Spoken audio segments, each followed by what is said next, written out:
बिस्मिल्लाहिर्रहमानिर्रहीम। अस्सलाम वालेकुम स्टूडेंट्स। चैप्टर नंबर 10 को हम डिस्कस कर रहे थे और आज टॉपिक मैं डिस्कस करने जा रही हूँ वो है escape sequence. Students, printf function के अंदर मैंने आपको बताया था कि हम दो चीज़ें जो है ना वो यूज़ करते हैं। एक होती है फॉर्मेट स्ट्रिंग और एक होता है आर्गुमेंट लिस्ट। फॉर्मेट स्ट्रिंग के अंदर हम दो चीज़ों को मज़ीद ऐड करते हैं। एक होता है फॉर्मेट स्पेसिफायर जो बताता है कि वैल्यू को डिस्प्ले किस तरह करना है, मीन्स के वैल्यू को रीड किस तरह करना है। एक और चीज़ हम लगाते हैं इसके साथ फॉर्मेट स्पेसिफायर के साथ या फॉर्मेट स्ट्रिंग के अंदर, वो होता है एस्केप करैक्टर या एस्केप सीक्वेंस जो आउटपुट का फॉर्मेट बता रहा होता है कि आउटपुट को किस तरह डिस्प्ले करवाना है। तो आज पढ़ते हैं एस्केप सीक्वेंस को। Escape sequence are special characters जिनको यूज़ किया जाता है फॉर्मेट स्ट्रिंग के अंदर to modify the format of output. ये आउटपुट का फॉर्मेट बताता है। फॉर एग्जांपल मैं यहाँ पे एक प्रिंटफ फंक्शन लगाती हूँ। अगर प्रिंटफ फंक्शन के अंदर मैंने यहाँ पे फॉर्मेट स्ट्रिंग दे रही हूँ और फॉर्मेट स्ट्रिंग के अंदर मैं दो चीज़ें दे रही हूँ। पहली चीज़ फॉर्मेट स्पेसिफायर दिया मैंने, मॉडुलस दी, जो कि क्या बता रहा है हमें कि कोई डेसिमल इंटीजर वैल्यू स्टोर होगी। देन मैं यहाँ पे देती हूँ स्टूडेंट्स एस्केप करैक्टर, और एस्केप करैक्टर अगर मैंने यहाँ पे दिया /n, ठीक है। यहाँ पे एक दिया आर्गुमेंट लिस्ट में मैंने एक वेरिएबल दिया m। अब m हमारे पास एक ऐसा वेरिएबल है जिसके अंदर फॉर्मेट स्पेसिफायर मॉडुलस डी क्या बता रहा है कि कोई इंटीजर वैल्यू स्टोर होगी।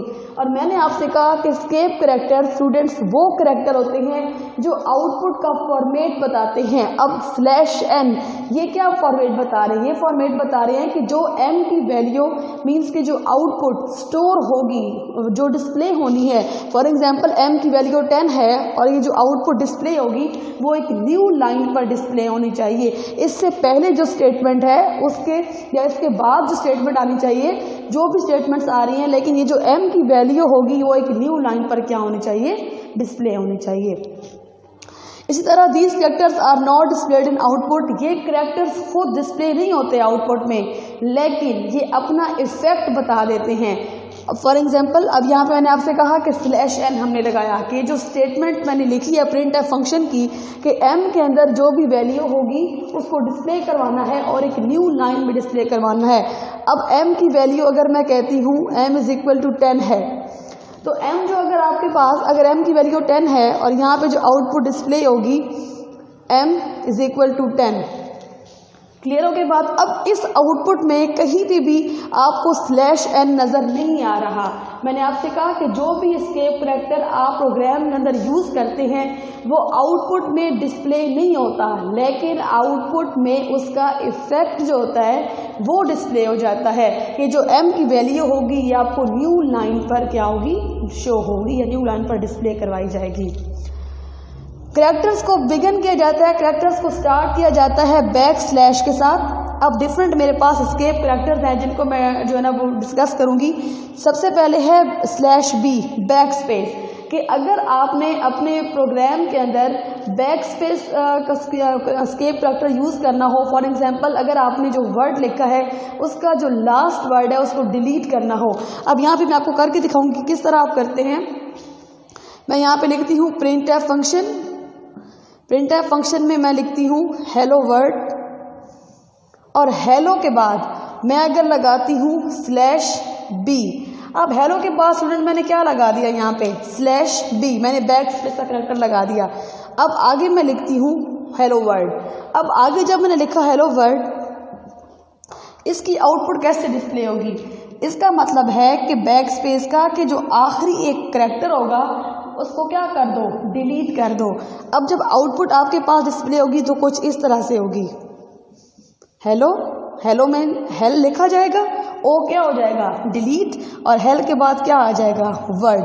अब आपके पास आउटपुट ये डिस्प्ले होगी कि HELL हेल, और ओ को जो है वो बैकस्पेस करैक्टर क्या कर रहा है? इस ओ को डिलीट कर देगा। देन नेक्स्ट करैक्टर वर्ड होगा, उसको डिस्प्ले कर देगा। इसी तरह स्टूडेंट्स नेक्स्ट हमारे पास करैक्टर है /f जिसे हम फॉर्म फीड कहते हैं। ये ड्यूरिंग प्रिंटिंग यूज़ होता है कि जब आप कोई प्रिंट करवा रहे हो कोई भी चीज़ तो उसके लिए यूज़ किया जाता है। अब इसके लिए कैसे होता है कि अगर आपने कोई ब्लैंक पेपर, वो खाली पेपर जो है वो अपनी आउटपुट में इंक्लूड करना हो, प्रिंटिंग के दौरान उस ब्लैंक पेपर को इंक्लूड करना हो, तो उसके लिए हम इसको यूज़ करते हैं। इसी तरह अगर मैंने यहाँ पे /b लिखा तो यहाँ पे /b के बजाय मैं यहाँ पे लिख दूंगी /f। तो इसका क्या काम होगा कि पहले जो है बच्चे एक हेलो प्रिंट होगा, देन /f क्या करेगा, एक ब्लैंक पेपर इंक्लूड कर देगा, एक ब्लैंक पेपर के बाद फिर वर्ड को डिस्प्ले करेगा। इसी तरह बच्चे /n को न्यू लाइन के लिए कि अगर आप फर्ज करें आपकी 3 स्टेटमेंट्स हैं और आप चाहते हैं कि आपकी हर स्टेटमेंट जो है वो एक न्यू लाइन पर हो, फॉर एग्जांपल, तो उसके लिए आप फिर कौन सा कैरेक्टर लगाते हैं, /n। कि आपने एक स्टेटमेंट दी, इसी तरह फिर आपने एक और स्टेटमेंट दी, एक और स्टेटमेंट दी, अब यहाँ पे भी आपने क्या लगा दिया, /n, कि ये जो आपकी स्टेटमेंट है ये भी एक न्यू लाइन पे होनी चाहिए, ये जो आपकी स्टेटमेंट है ये भी आपकी क्या होनी चाहिए, एक न्यू लाइन पे रिप्रेजेंट होनी चाहिए, और ये भी आपकी स्टेटमेंट एक न्यू लाइन पे शो होनी चाहिए। कि आप अगर आप चाहते हैं कि आपकी सारी की सारी स्टेटमेंट एक ही लाइन पर शो ना हो, तो न्यू लाइन्स पर हो, तो उसके लिए आप /n एस्केप करैक्टर को यूज़ करते हैं printf फंक्शन के अंदर। इसी तरह आपके पास एक और है /r carriage return. Carriage return का मतलब होता है कि अगर आपने कर्सर को बिल्कुल स्टार्ट में लेके आना हो, वर्ड के बिल्कुल स्टार्ट में, तो उसके लिए कैसे होगा, फर्ज करें मैं यहाँ पे अगर लिखती हूँ, यहाँ पे देखिए स्टूडेंट्स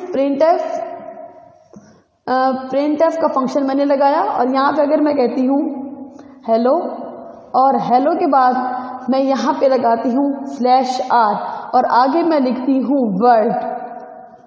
अब स्टूडेंट्स ये जो मैंने यूज़ किया /r, इसका मतलब क्या होता है कि कर्सर को बिगिनिंग में, स्टार्ट में लेके आ जाना, देन नेक्स्ट वर्ड प्रिंट करना। सबसे पहले जो आपकी आउटपुट यहाँ पे आएगी वो किस तरह आएगी, वो हेलो अगर प्रिंट करेगा, कि यहाँ पे उसने हेलो को प्रिंट कर दिया, देन उसने देखा कि यहाँ पे एस्केप करैक्टर यूज हो रहा है /r। इसका मतलब ये है कि कर्सर जो कि यहाँ पे था, कर्सर यहाँ पे था, इंसर्शन पॉइंट जो था, अब इस कर्सर को /r क्या कर देगा, बिल्कुल स्टार्ट में ले आएगा यहाँ पे। क्लियर हो गई बात। देन वो वर्ड को प्रिंट करेगा। जब ये वर्ड प्रिंट होगा तो ये इस हेलो के ऊपर आके प्रिंट हो जाएगा। तो यहाँ पे हमारा जो वर्ड होगा मीन्स के वो क्या हो जाएगा, ओवरराइट हो गया, क्योंकि कर्सर जो कि यहाँ पे था /r ने क्या किया, इस कर्सर को कहाँ लेके आ गया, बिगनिंग में। तो हमारा ये वर्ड जो कि हेलो था वो छुप जाएगा, हाइड हो जाएगा, और उसके ऊपर फिर एक दूसरा वर्ड ये जो है ये क्या हो जाएगा, प्रिंट हो जाएगा। देन है /t मीन्स कि अगर आपने टैब इंसर्ट करना हो, मीन्स कि आपने स्पेस देनी हो, तो किस तरह आप यूज़ करते हैं। इसी तरह यहाँ पे मैंने /r लिखा /t, तो इसकी आउटपुट कैसे शो होगी कि पहले यहाँ पे हेलो, ठीक है, फिर यहाँ पे कुछ स्पेस होगी, और देन यहाँ पे क्या शो होगा, वर्ड। देन हमारे पास है अगर आपने सिंगल कोट में कोई वर्ड डिस्प्ले करवाना हो, सिंगल कोट में कैसे, यहाँ पे स्टूडेंट्स देखें यहाँ पे कि अगर मैं यहाँ पे लगाती हूँ printf का फंक्शन, printf के फंक्शन के अंदर मैं यूज़ करती हूँ, इसके लिए हम मुझे / यूज़ करना पड़ेगा, देन सिंगल कोट, उसके बाद मैं लिखूँगी हेलो वर्ड, कोई भी आप वर्ड लिख सकते हैं। यहाँ पे मैंने दिया सिंगल कोट, और उसके बाद मैंने कहा दिया डबल कोट। अगर आपने अपना कोई वर्ड डिस्प्ले करवाना हो सिंगल कोट में, तो उसके लिए आपने जो भी वर्ड लिखते हैं, कोई भी स्ट्रिंग, अगर कोई भी करैक्टर को डिस्प्ले करवाना हो एक सिंगल कोटेशन मार्क्स के अंदर, तो आप स्टार्ट में भी और एंड पे भी 2 स्लैश लगाएंगे, और उसके साथ क्या लगाएंगे, एक सिंगल कोट लगाएंगे, और आपकी जो आउटपुट शो होगी वो इस तरह से होगी, हेलो वर्ड। इस तरह अगर आपने डबल कोटेशन मार्क्स यूज़ करने हैं, तो यहाँ पे आपने सिंगल कोट लगाए थे, वहाँ आप डबल कोटेशन मार्क्स लगाएं, देन आपकी जो आउटपुट डिस्प्ले होगी वो इस तरह डबल कोटेशन मार्क्स में स्टोर होगी, डिस्प्ले होगी। उसके बाद अगर आपने यूज़ करना हो कि आप चाहते हैं कि आउटपुट में जो आपका आउटपुट आपको डिस्प्ले हो उसके एंड पे एक / भी शो होनी चाहिए, उसके लिए क्या तरीकाकार है, printf का फंक्शन लगाया, लगाने के बाद आप चाहते हैं कि जो C वर्ड है, इस C के बाद एक / करैक्टर जो है वो आउटपुट में डिस्प्ले होना चाहिए, तो उसके साथ आप ये डबल / लगाएंगे, देन आउटपुट जो डिस्प्ले होगी वो कुछ इस तरह से होगी। क्लियर। ये थे एस्केप करैक्टर। जिनको हम प्रोग्राम में यूज़ करते हैं अपने आउटपुट के फॉर्मेट को डिस्प्ले करवाने के लिए, कि अपने आउटपुट हमें जिस तरह की आउटपुट हमें डिस्प्ले करवानी होती है उसके फॉर्मेट को स्पेसिफाई करने के लिए हम इन कैरेक्टर्स को यूज़ करते हैं। स्टूडेंट्स, मैं प्रोग्राम आपको एक समझाऊंगी कि किस तरह हम प्रोग्राम के अंदर जो है वो एस्केप फैक्टर्स को यूज़ करेंगे। अब यहाँ पे आप देखें, आपके पास यहाँ पे कहा जा रहा है कि इस तरह की आउटपुट डिस्प्ले करवाएं कि फर्स्ट लाइन पे एक एस्टेरिक होना चाहिए, सेकंड लाइन पे 2 एस्टेरिक हों, थर्ड लाइन पे 3 एस्टेरिक हों और फोर्थ लाइन पे 4 एस्टेरिक हों। आपने ये आउटपुट डिस्प्ले करवानी है। आपने यहाँ पे प्री प्रोसेसर डायरेक्टिव के अंदर क्या दिया, हेडर फाइल दी studio.h standard input output, then आपने दी conio.h, उसके बाद आपने क्लियर स्क्रीन का फंक्शन यूज़ किया, देन आपने printf का फंक्शन यूज़ किया है। अब स्टूडेंट्स, आपने क्या करना है, आपको ये प्रोग्राम है कि एक जो पहली लाइन है उसके अंदर एक एस्टेरिक होना चाहिए। उसके लिए नेक्स्ट जो लाइन हो, मीन्स के जो नेक्स्ट एस्टेरिक है वो पहली लाइन पे डिस्प्ले ना हो, एक न्यू लाइन पे डिस्प्ले हो। तो न्यू लाइन के लिए हम कौन सा एस्केप फैक्टर यूज़ करते हैं, /n। अब यहाँ पे आप देखेंगे मैंने इसको किस तरह यूज़ किया है। यहाँ पे देखें, सबसे पहले अब मैंने कहा कि फर्स्ट लाइन पे एक एस्टेरिक होना चाहिए, एक एस्टेरिक यूज़ किया। अब नेक्स्ट जो एस्टेरिक है, नेक्स्ट जो ये स्टार है, क्लियर, इसको सेकंड लाइन पे आना चाहिए। तो सेकंड लाइन पे आने के लिए मैं एस्केप फैक्टर यूज़ करती हूँ /n, ताकि जो मेरे अगले 2 करैक्टर हैं, मीन्स के अगले जो 2 स्टार हैं वो पहली लाइन पे ना हो, किस पे हो, अगली लाइन पे हो। अगर मैं /n नहीं लगाऊंगी तो फिर ये जो मेरे 2 स्टार हैं वो पहली लाइन पे आके डिस्प्ले हो जाएंगे, नेक्स्ट लाइन पे डिस्प्ले नहीं होंगे। अगर मैं चाहती हूँ कि ये जो मेरे ये जो 2 स्टार हैं ये न्यू लाइन पर हों, इनके लिए मैंने क्या यूज़ किया, इनको लगाने से पहले /n। नेक्स्ट मेरी रिक्वायरमेंट है कि जो 3 स्टार हैं ये न्यू लाइन पे होने चाहिए। फिर मैंने क्या किया, इन 3 एस्टेरिक से पहले फिर कौन सा फैक्टर यूज़ किया, /n। उसके बाद रिक्वायरमेंट क्या है कि जो 4 एस्टेरिक, 4 जो स्टार्स हैं ये भी एक न्यू लाइन पे स्टोर होने चाहिए, डिस्प्ले होने चाहिए। तो ये न्यू लाइन के लिए भी मैंने फिर इनके लिए क्या सा एस्केप फैक्टर यूज़ किया, /n। अब आउटपुट जो आपके पास डिस्प्ले होगी वो किस तरह से होगी, वो कुछ इस तरह से होगी। पहला एस्टेरिक, फिर न्यू लाइन पे आ जाएगा इंसर्शन पॉइंट कर्सर, फिर 2 एस्टेरिक प्रिंट कर देगा, फिर न्यू लाइन पे आ जाएगा, फिर ये 3 एस्टेरिक प्रिंट करेगा, फिर न्यू लाइन पे आ जाएगा और फिर ये 4 एस्टेरिक को प्रिंट कर देगा। अब देख रहे हैं कि जो आपने एस्केप फैक्टर यूज़ किए थे वो आपको आउटपुट में कहीं पे नज़र नहीं आएंगे, लेकिन उनका इफेक्ट जो होगा वो आउटपुट पे आपको नज़र आएगा। क्लियर। इसी तरह हमारे पास एक और प्रोग्राम है जिसमें मैंने यूज़ किया है, आप देखें मैं क्या यूज़ करूँगी, हमारे पास इस तरह की आउटपुट शो होनी चाहिए कि एक पहले करैक्टर हो, उसके बाद अब यहाँ पे न्यूमेरिक वैल्यू 1 है, उसके बाद स्पेस हो, देन 2, फिर स्पेस, देन 3, फिर स्पेस 4, देन स्पेस 5 और अब 5 के बाद यहाँ पे फर्स्ट लाइन कंप्लीट हो चुकी है।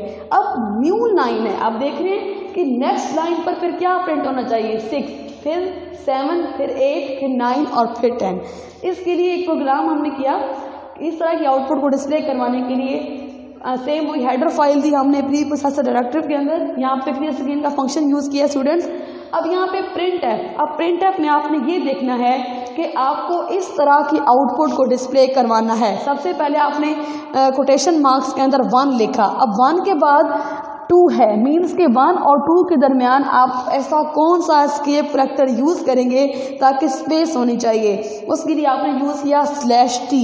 फिर आपने 2 लिखा, फिर 2 और 3 के दरमियान भी होनी चाहिए स्पेस, फिर आपने लिखा /t। फिर आपने 3 और 4 के अंदर भी टैब को इंसर्ट करना है, 3 और 4 के दरमियान भी आपने लिखा /t। फिर 4 और 5 के दरमियान भी आपके पास टैब इंसर्ट होना चाहिए, फिर आपने लिखा /t। लेकिन 5 के बाद वो कह रहे हैं कि एक जो न्यू आपके पास जो सिंबल जो करैक्टर होगा वो एक न्यू लाइन पे आना चाहिए। तो उसके लिए स्टूडेंट्स आप यहाँ पे /t नहीं /n यूज़ करेंगे कि 5 के बाद जो 6 वाला डिस्प्ले हो वो एक न्यू लाइन पे हो। अगर आप यहाँ पे /n नहीं करते और आप यहाँ पे स्लैश जो है ना वो n के बजाय /t करेंगे स्टूडेंट्स, तो फिर आपको 6 यहाँ पे डिस्प्ले नहीं होगी, फिर आपको 6 यहाँ पे डिस्प्ले होगा। क्लियर? और अगर आप चाहते हैं कि आप 6 को एक न्यू लाइन पे डिस्प्ले करवाएं, फिर आप /t नहीं आप /n यूज़ करेंगे। देन n 6 और 7 के दरमियान भी आपको टैब इंसर्ट करना है, आपने इंसर्ट किया। उसके बाद 7 और 8 के दरमियान आपने टैब इंसर्ट किया, 8 और 9 के दरमियान टैब इंसर्ट किया, और 9 और 10 के दरमियान टैब इंसर्ट किया। तो आपको आउटपुट कुछ इस तरह से डिस्प्ले होगी। ये देखें 5 6 7 8 9 10। स्टूडेंट्स नेक्स्ट प्रोग्राम है 10.11, उसमें भी सेम यही प्रोसेस होगा कि Pakistan is my country and Islamabad is it's capital. अब यहाँ पे भी आप देखें कि पाकिस्तान के बाद और इसके दरमियान भी क्या होना चाहिए, टैब इंसर्ट करनी है। तो प्रिंट टैब फंक्शन में क्या होगा, पहले पाकिस्तान, उसके बाद हम /t इंसर्ट करेंगे, देन हम क्या लिखेंगे इज़।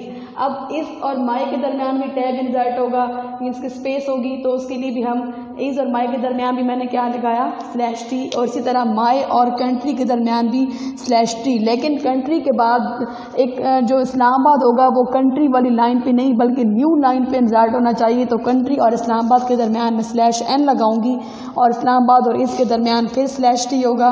देन इज़ और इट्स के दरमियान फिर /t, और इट्स और कैपिटल के दरमियान देन फिर /t, और इस तरह की आउटपुट आपको डिस्प्ले होगी।